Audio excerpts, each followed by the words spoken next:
It's not saying that. Okay, so I think what we've learned today in the past, we always goof up at the beginning. So welcome everyone to Hump Day Astrology. Our beginnings are not very flowy. I think I messed that up. Did yours go okay, Rob? I was happy just watching you just laughing at the right time. Just what? Laughing? Yeah. Like, here she goes. She's getting impatient. And now, welcome, everyone. Yes. Welcome to Hump Day Astrology. I am Susan Farmer with Astrology and Soul. And this is? I'm Rob Barnes of astrologybyrob.com. Yes. So, welcome, everyone. What's going on with you, Rob? I want you to jump in and just tell people real quick everything that's going on with you, the specials you have, all the phenomenal readings, and whatever you want to share. Sure. Last week was our first day of doing our new Hump Day Astrology. So every Wednesday, we're going to be posting a version of this Hump Day Astrology video so people can get on and take a look. So we're doing this together, which is fun and nice to be back doing. As for what I got going on, last week I announced a special for my readings. So any of my actual readings on my website, if you use the code, all in capitals, no spaces, summer sale 30, it's 30, summer sale 30, you can get 30% off my readings. Yeah, that's a really good deal. Everyone should jump on board like now. Push pause and go to astrologybyrob.com, right? Right. And book a session, because that's a great deal. The caveat is you have to book your reading by the 21st of June. You don't have to have the reading done by then. You just have to book it. So if you want to book it for some time in the future, great. Book it, take care of it, get it on the schedule, and you get the 30% off. So throwing a day on the 21st, that is not this Friday, but the next Friday, correct? I think it's a Wednesday. A Wednesday. Oh, you're right. Because you started this last Wednesday. So it's in 1 week. So like I said, push pause and book your session. Yes. So I have that going on. The astrology club that you and I are doing. Right. That's on Friday, the 23rd at Synchronicities in Sandy. That one is in 1 week and 2 days. Yes. So we're excited about that one. We need you guys to know what this is, because we're so excited about doing this. Basically, it's a question and answer session. Not just like, hey, what does astrology do for you? No, this is like your personal questions. You show up to our astrology night. We call it Inquest Night because we're taking a quest through your questions. So, I love that name. It's a great name. And you can bring questions like, is this the right time for me to move? Right. Should I stay or go with this partner? Anything that's personal to you that you want an answer to, we're going to answer your questions through astrology. So it'll be a fun night, an entertaining night. We'll have enough people there to see how these things are answered, and it'll be fun. Yes, we're going to throw a disclaimer out there and say no medical questions, right? Yep. No health and medical. And other than that, we're all just going to, answer everyone's fun questions, and it's going to be from your birth chart. And if you go to either of our websites, so for the 23rd time, I'll say astrologybyrob.com. My website is astrologyandsoul.com. There is a place to sign up because we need your questions so we can have them there and ready to go, so we don't take time. And we will go by the timestamp. So you can go to either website, sign up for it, and we'll go by the timestamp in order, right? First come, first serve in order. Yep. So that's that. And then lastly, my monthly astrology study group starts up again in July. It'll be on the 13th. So it's the second Thursday of every month. So that you can find on my page as well to sign up for that. Whether you're a beginner at astrology, a novice, or have more experience, we all just get together. It's not like I'm teaching a class. We're just getting together, studying your charts. So everyone who shows up, we read through your chart. And we're going to be studying the sun this month and what the sun how the sun shows up in your chart. Nice. So that's what's going on for me. How about for you? Since last week, I said I would open my sessions last Wednesday on Hump Day. I was reminded that I needed to do that. So I've opened up my sessions. I've had a few little crazy things with my website, but Rob's been kind enough to help me with those. So thank you. You're welcome. He had a meltdown phone call this morning. I hate this. But he helped. So thank you. And I've opened up my sessions. I am charging the bracelets, the intention bracelets, and they're really fun. And I'm getting different variation, different people react differently to different ones. So there's one for play, go play and have fun, enjoy your life. It's more of a mind. There's one for slay. That's like face those dragons and go conquer. Face the dragons, rebirth yourself, and go conquer for things you've been procrastinating or it's hard for you to work through. Honestly, that's the one I'm wearing, right?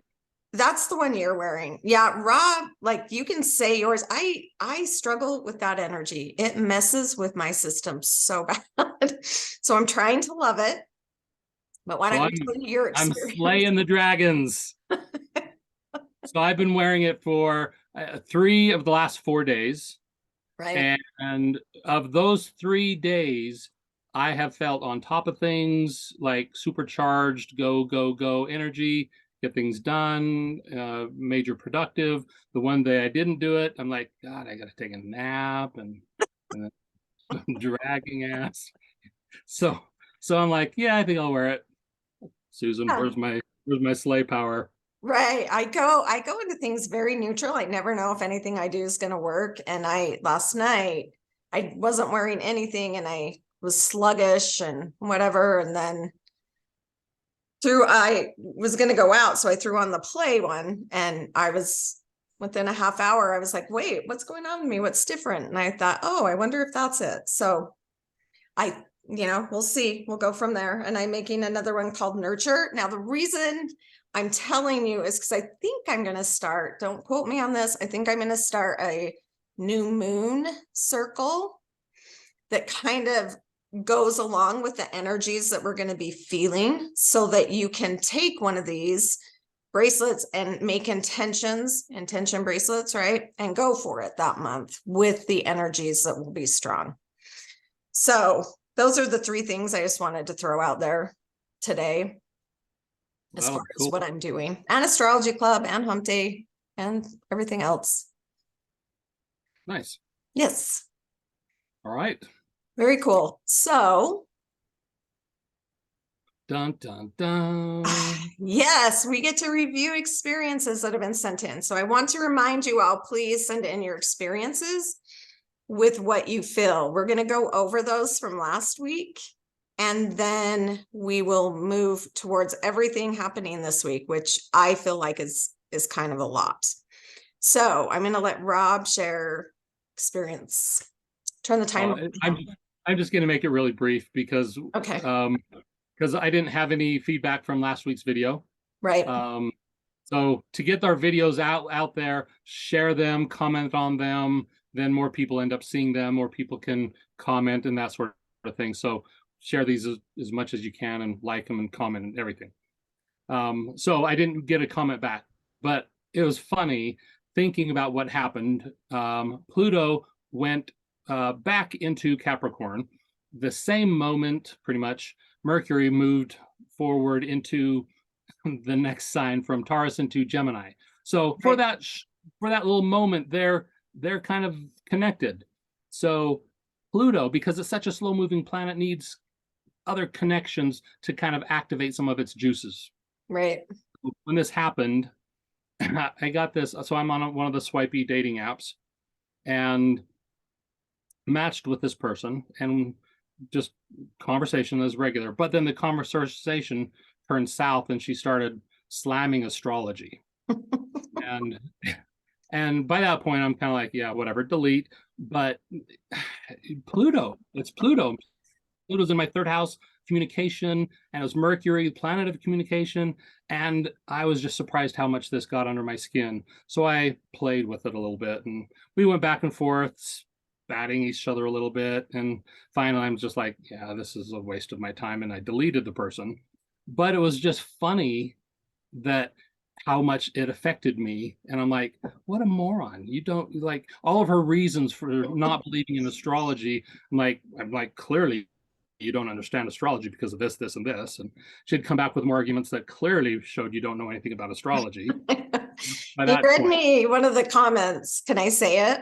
Yeah. Which was something about my two children are the exact same sign and are nothing about, or something like, or nothing alike. And as soon as he read that, I just started laughing because I have two kids of the same sign as well. And that just shows how little this person knows about astrology, yet they proclaimed that they knew quite a bit. And I was like, well, if you know astrology, that's a very basic thing that you know. You know, it's just not all about your sun sign. And yes, every person that has the same sign is going to be very different. Right. So I'm not typically, this fighter. I don't have to prove astrology. I don't have to do all this different kind of stuff. But it's funny, under a Pluto influence, I'm like, yeah, I'm gonna write the perfect response and zing you really good, which I did, but it didn't matter. And then, so that was just interesting that happened at that time. Yes. Yeah, I thought it was interesting you did that. That's not your normal response to people like that. Yeah. So that was last week's special.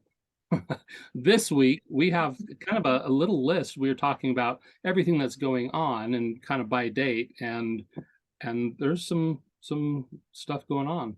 I will caveat this because Susan knows some of my feelings about doing the forecast for the energies of the week is it might not affect everybody. It might only affect some, because some of these energies have to be somehow located to your chart, and you do that if they go over top of your planets or an aspect to your planets. So if that's not happening, you may not feel any of this, but it's like, but you may. And so without these kinds of things, what do we talk about? Right. You may not feel it as strongly or at all. You're right. Yeah.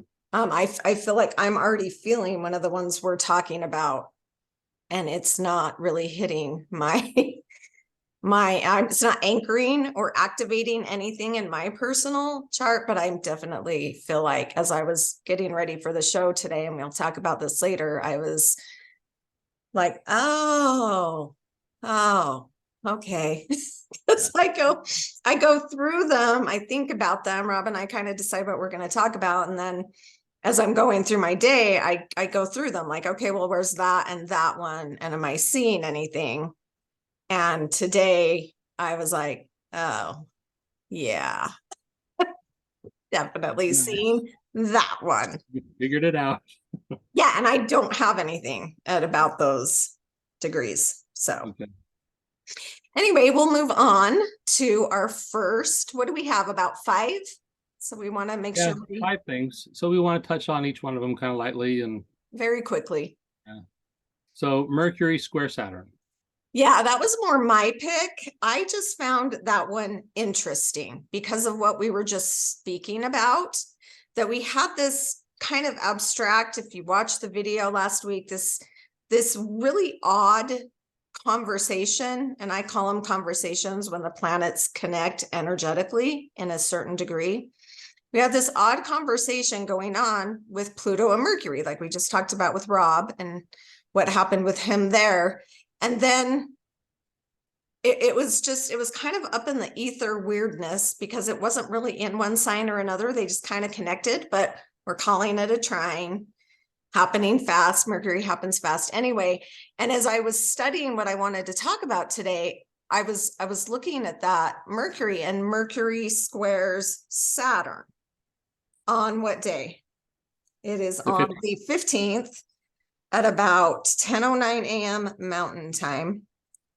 And what I found super interesting about it is, so the moon, cruises through the sky and makes contacts frequently. So Mercury has had a quick sextile with the moon since then, since Saturday. But until this happens, this will be the first contact Mercury's had with any planet. And I found that significant because we went from that Mercury Pluto, kind of a deep, I would describe that as what's something deep or coming up from the subconscious that's setting us off or making us feel something a little differently, or like coming into our mind and being like, oh, hey, or communicating something that's a little different than what we normally do because we're feeling it a little different than we normally would. Or provoking. Yeah, going off. Pluto can be like dropping an atomic bomb. So someone says something and you're like, boom, I'm taking you out, which we talked about Rob wanted to do. And I found it because of another transit we're talking about in this show itself, where Saturn is stationing retrograde. And we'll get into the specifics of that in a minute. Before that, Mercury is squaring Saturn. So we went from the Mercury Pluto. The next planet Mercury's talking to is Saturn. I found that significant because, as Saturn is already in the sky, stopping to turn retrograde, what deep plutonic subconscious mind thing is maybe Mercury dropping in Saturn's lap that we're going to be chewing on while Saturn is retrograde. And that retrograde lasts a long time. It's going to go until the 4th of November. But life isn't fast, and our processes aren't fast usually. It usually takes us a while to figure out things. So I don't know, it just hit me that way, like, oh man, Mercury just had this conversation, this deep, provoking, rich, who knows what kind of conversation with Pluto in this super abstract way. And the next thing he does is hit Pluto Saturn in kind of a frictious way where you're going to have to do something about it. It's going to bug you enough at some point that you're going to want to take some sort of action, but I don't know that will be fast like Mercury usually is. And to me, it was interesting that it was Mercury as well, because Mercury is the messenger of for everyone, right? He's called the messenger of the gods. So anything going on in your star chart that means your life, around you, I was like, now I couldn't come up with anything for me. So maybe next week I would be able to, but I just thought, that could be an interesting take on that. Like, he's just kind of dropping in this message that now I'm going to have to chew on and take some action and make a decision while Saturn's retrograde. So it might be as simple for people as like, where's 7 degrees in your mutable signs? So yes, Pisces, Gemini, Sagittarius, Virgo, because Mercury's hitting 7 while Saturn's sitting camping out at 7 Pisces.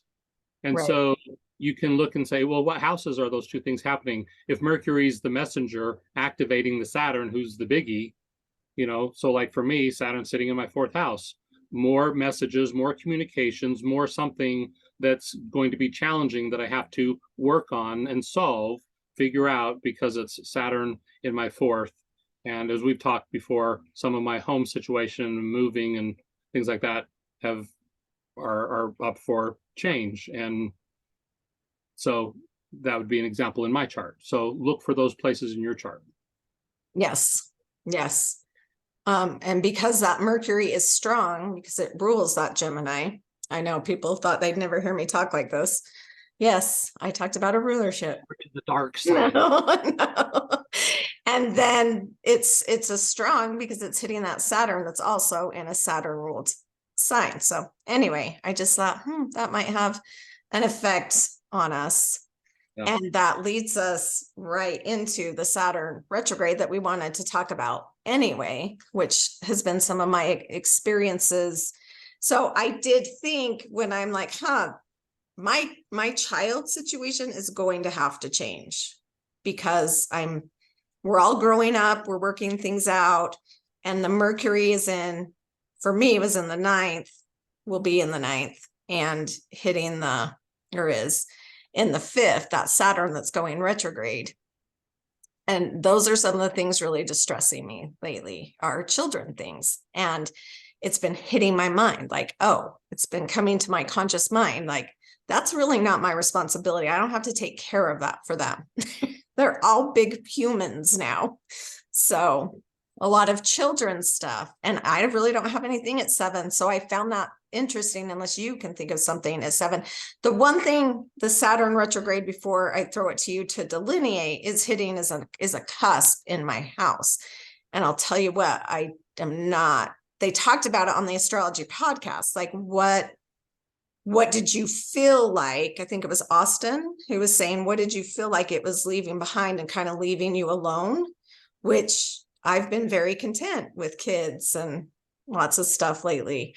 And then now we're in this vibrating motion of very strong Saturnian vibes of turning the direction and heading back into this house of children for me.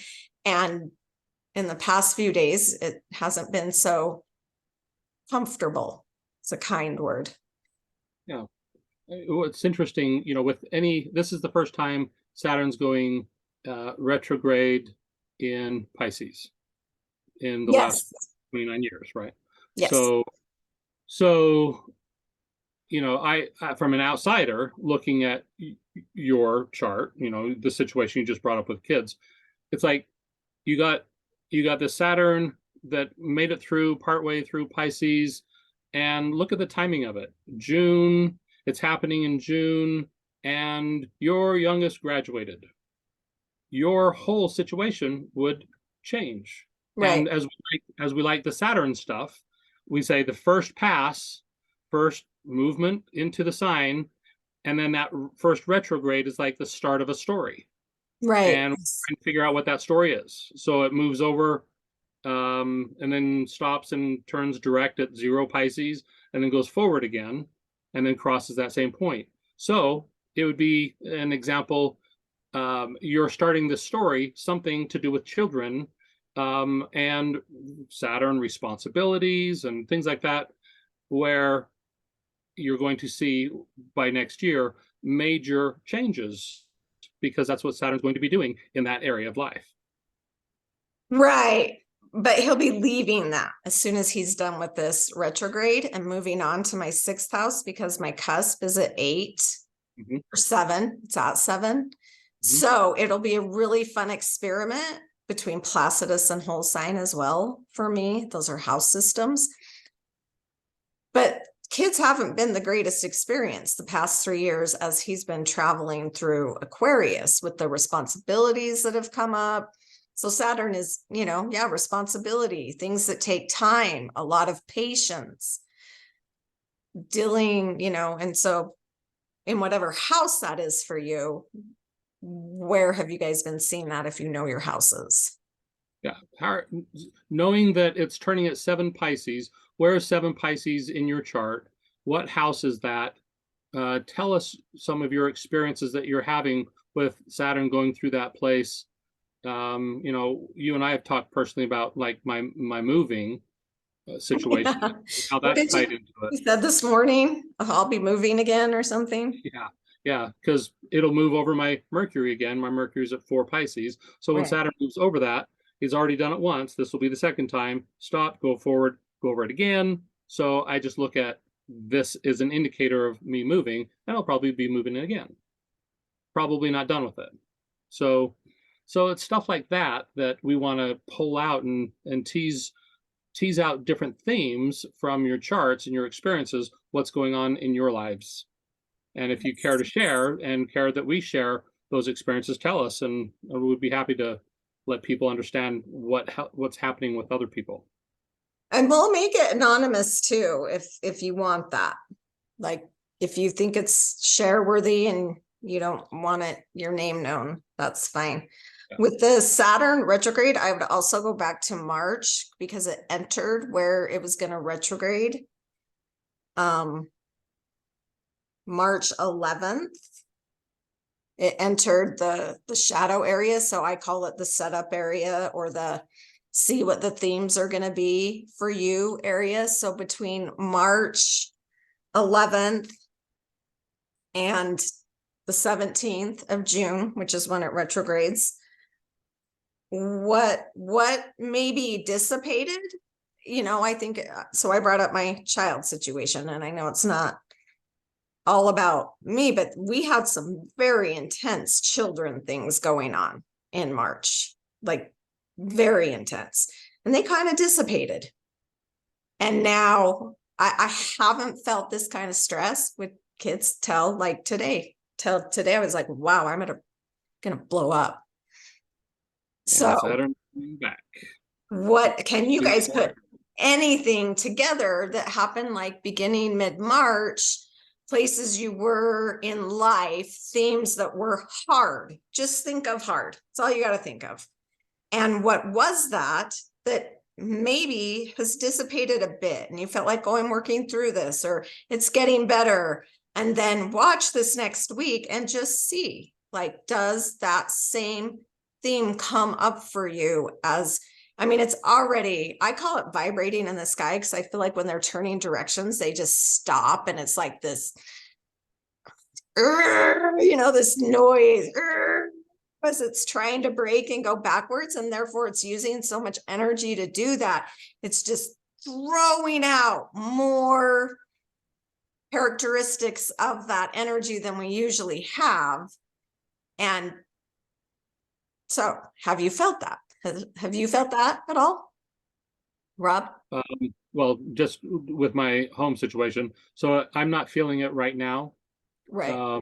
It's not hitting some of my stuff right now.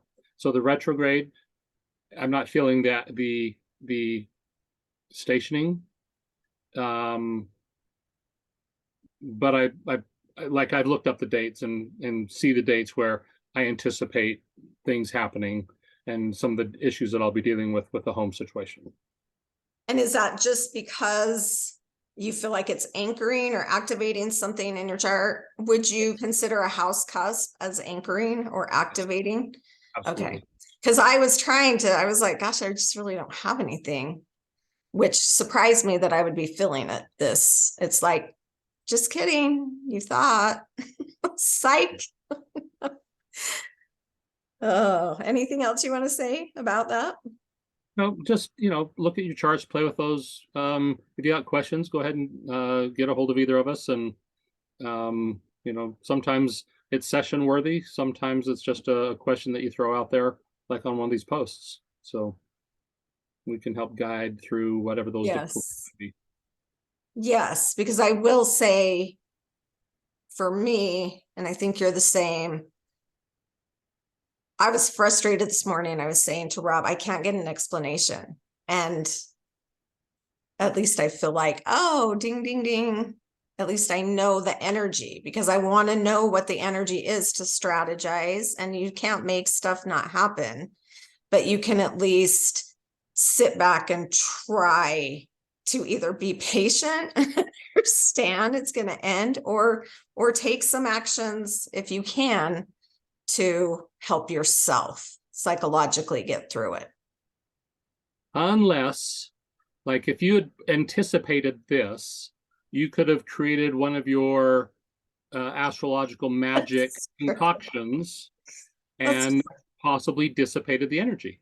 That's true. Mitigated it a bit. Yeah, that actually is true, because I have found that, as I've shared with you, I found that to help things. Yeah. I'm always like, oh, what should I go? Maybe I'll go throw on some Saturn. Saturn, good juju, right? Yeah, something. because when I wear Saturn, I don't think I've shared this on here. When I put Saturn on, I enjoy it. I know that sounds a little creepy, you know, with some of the stuff that Saturn just makes things hard, and it's like pushing through a block of cement and you just got to keep going. But what I find with my Saturn juju stuff, like you called it, energy charge stuff, is it makes it so I can't feel anyone else's emotions around me. And I just get focused on what I need to do to solve the problem or to help with the issue and do it. And it dissipates, it kind of boundaries and blocks, because Saturn is not intuitive, really. It's just this, Saturn is logic. Like, this is what it is. This is what you have to deal with. Get to work climbing up the mountain. I don't give a shit if you broke your ankle. I don't care. You got to get to the top of the mountain. You got 3 other limbs. And something that stops me and a lot of people who are empathic and feeling oriented is the feeling of everything around me. And so the first few times I put Saturn on, I didn't really realize what was happening. And then I finally realized, like, this is what normal people feel like, which I don't know what's really normal, but not taking on all that and just like literally focusing on what had to be done and doing it. Leads us into our new moon, which is happening about the same time. Yes, the new moon in Gemini. So, I mean, that's happening right after. I find that, like, I always make up stories. They could just be a bunch of BS stories that I make up, right? So I'm like, oh, Mercury hit Pluto and then it hit Saturn. And now we're having a new moon at the end of Gemini in the same sign that Mercury's in. And so are we going to have that Saturn fill to this whole moon cycle? Or the other thing is the moon first thing it does, like an hour later, is makes a square to Neptune. And then about a day later, the sun squares Neptune. So in my head, I just got all jumbled. Like, how do we mix Saturn, sun, moon, Neptune, all those things? And so it's kind of an experiment where I'd love to hear what you guys feel on the new moon, which is the 17th as well. What time is that? At 10:37 p.m. Mountain time. So if you're on the East Coast, it's going to be on the 18th, right? Yeah. So do things get foggy? Yeah, do things like, what do you feel? Are you guys feeling the hard Saturn taste of this new moon? Or is it oh, life's great because I can't really see anything that's going on and life's perfect. I'm in an altered space of reality. I'm in a foggy, Neptune can be imagination as well. I don't want to give Neptune just a total bad name, but it can be imagination and creative and really diving deep. Mental creativity, if you can use that energy. Yeah. So we're finishing off a moon cycle that started in Taurus and ending it. And I always find it interesting when we have new moons at the end of a sign, because it's a new moon phase, and that goes on for quite a while. So we'll have that every new moon for a while, because we've already had the sun going through Gemini.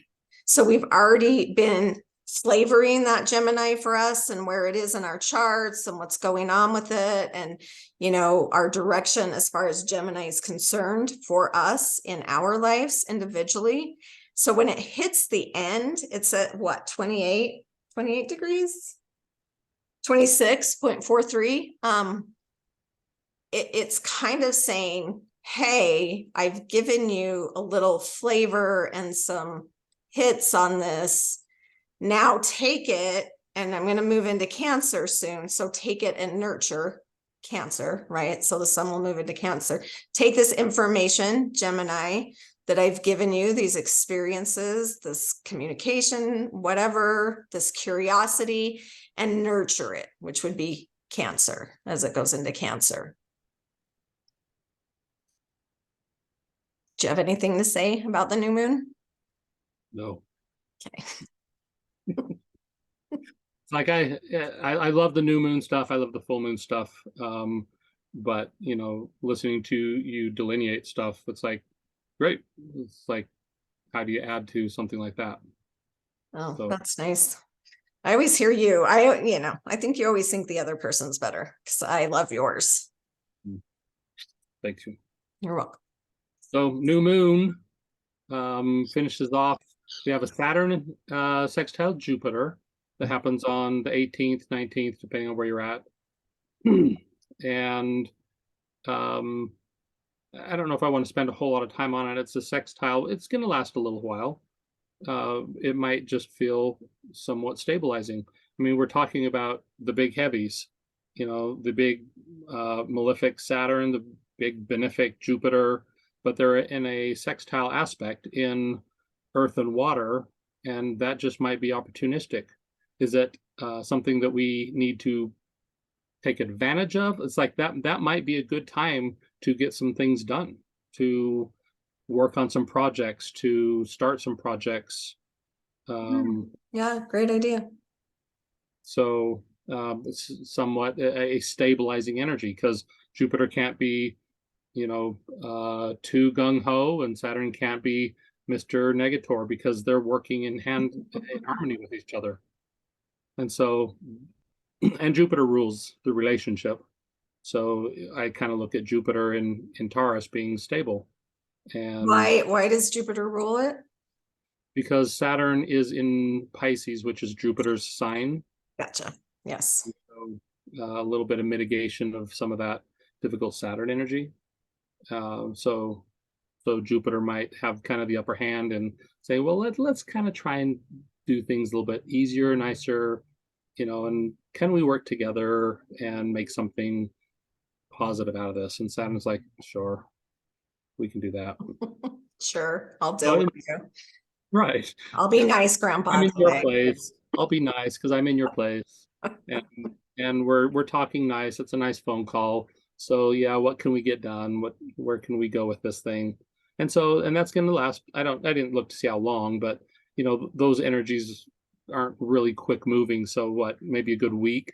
This week might be one of those where it's kind of a stabilized week.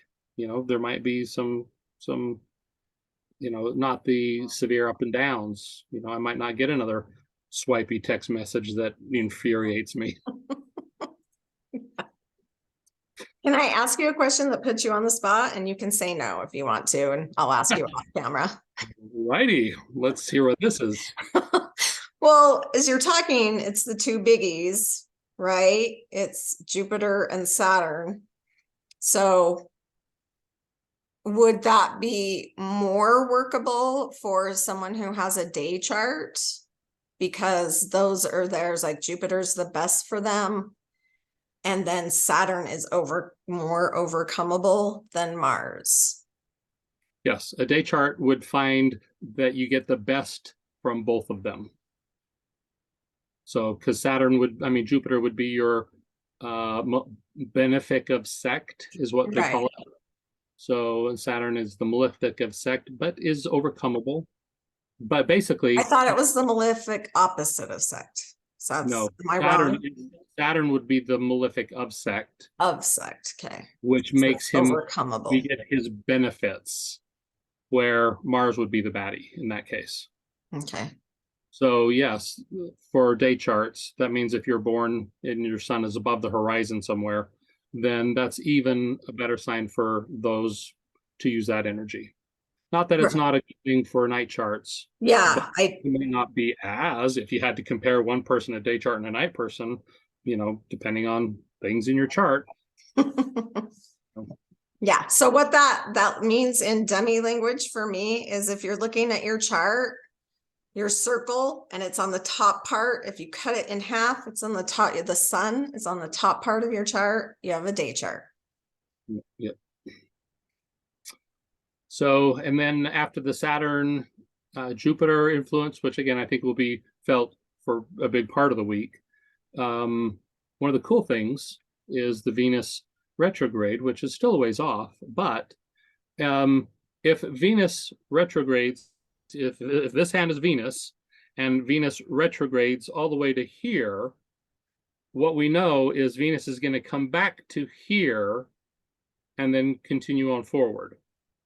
So this point we call the shadow period. We know that Venus comes up, she drops a breadcrumb right here, she moves forward still, and then she stops, retrogrades, goes back to that point, picks up that breadcrumb, and then moves forward again. So Venus is going to be hitting that spot around the 20th in Leo. And that's going to set us up for Venus and shadow themes, Venus retrograde themes, Venus acting a little bit out of her norm. We like Venus for relationships and social and beautification and relationship stuff. But when she's retrograde, she kind of functions a little bit maybe on the I'm trying to avoid saying the dark side because that's not necessarily the case, but she's not in her difficult? full. I don't know. I said difficult. It's just, I don't know if difficult. I don't either. It's just like, I like the example of Mardi Gras. So on Mardi Gras, that's the day that God turns his head. So do whatever you're going to do, and everything's fine. So when Venus turns her head retrograde, do whatever you're going to do. We get a different flavor of Venus. We get things where sometimes, it's not functioning the way she would normally function. So we're entering the shadow period where during the retrograde station and, the second shadow period, we're still looking at themes where if we're dealing with relationships, and let's say you're trying to decide, a stay or go in the relationship. Well, I would say any decisions that are made through this period of time might have to be remade. And so, maybe the best thing to do is get through the retrograde, see what happens, and then make some decisions about things. And so the shadow period is the start of that whole process. Yeah, that's what I call the letting you know what's going to come up as a theme for you. I call it the setup, but people thought I was like, I'm like, ooh, you're being set up. That's not. It's just like, oh, it's a setup. It's just giving you information, it's setting you up to let you know what may come up as a theme for you during this retrograde. And that starts the 20th. Is that what you said? Yeah. June 20th. And so in Leo, I would look, just because it's in Leo, and so Venus is taking on that flavor of Leo, I would look for how are you not feeling like individually loved or taken care of, because Leo is such an individualistic sign. It's about you, me, like yourself. So instead of like what's not working for the other, it's more like, well, what's not working for me? How am I not feeling? Because Leo is adoring and so magnanimous and just bright and happy, and Leo in the best form of a Leo, and helping other people get to that place of light. So it may be more of an inner thought process of how do I feel like how do I want to treat myself like a queen? Or I think it's going to bring out that queen energy. So we're going to be talking about Venus quite a bit over the next while. Yeah. So, but this week marks that point where she enters that shadow period. So just start paying attention to love, relationships, and urges that you start to feel, and kind of do that self-reflection as we start unfolding this Venus retrograde. Is it? So I know it's Mercury retrograde, but that happens 50,000 times a year. So it's always happening. Is Venus retrograde the one where past lovers always come back? Is that the one where I'm always like, oh my gosh, I've heard from this person. And then I'm like, oh, okay. That is what's said, things. That's why I say Venus turns her head, all weird things happen. I saw this funny meme. It was like Venus turns retrograde, and the person has a picture of their door with 500 locks on the door. It's like, no, I'm not going to let the old lover come back. Well, I'd be like, so I love that you brought this up, because sometimes I'm like, oh, I just want to say hi, or, oh, I'll just check in. So I usually stay friends with everyone I've, dated, but it will make me think twice about that. I'll be like, Right. And they'll knock on your door. or like maybe there's something underneath this I'm not seeing. Yes. So, and also with Venus retrograde, if you go back 8 years, it's on an 8-year cycle, correct? I'm saying it's 8 years, right? So you can look back 8 years and see, because it happens at about the same place in your chart, in everyone's chart, every 8 years. Yep. What happened for you? Yep. Trying to think. Now I'm like, what happened for me? Which is interesting, because I officially look at around 2015 as when I started my professional practice. Oh, interesting. And Leo rules my 10th house of career. Right. So that'll be interesting to look at career themes and me in the eye of the public. Yeah, we'll have to track that during the show for everyone to see. Right. That'll be fun. That's cool. That's all the notes I have. What about you? Yes, I am good. I'm out of notes. I really want to emphasize to people to definitely share your experiences. And again, we can do it anonymous. I only say that because I know I would never share with someone ever. So, but if they said you can do it anonymous, I might. Right. That might be a thing. So it's just really fun to be able to get the feedback, because I get it back constantly with people I'm around. Right. And we want you're okay to share your experience with any of the themes we've talked about. In our daily conversations, we're running into experiences all the time. I don't always think, hey, can I use your story as, an example online? I'd rather have some email or some text saying, hey, here's what happened to me. Feel free to use it. Don't use my name, whatever.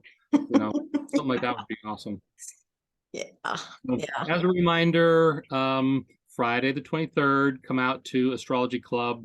Go to either of our websites. You'll find on your site, I think you have it as Astrology Club of Utah. Mine, I have it as Inquest Night. So either of those, you'll be able to register for it. Register for it because we need your chart information and your question.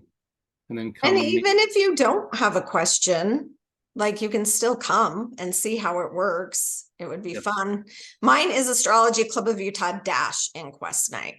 That's what it says on mine. I'm just saying the picture on your product or your service. Yes, I couldn't. Astrology Club of Utah. Yes. I'm having technical issues. It's user error. It's not. It's nothing but user error. I know where to find it. So yes. Okay. Good meeting with you. Okay. Pardon? What'd you say? Good meeting with you. Oh, yep.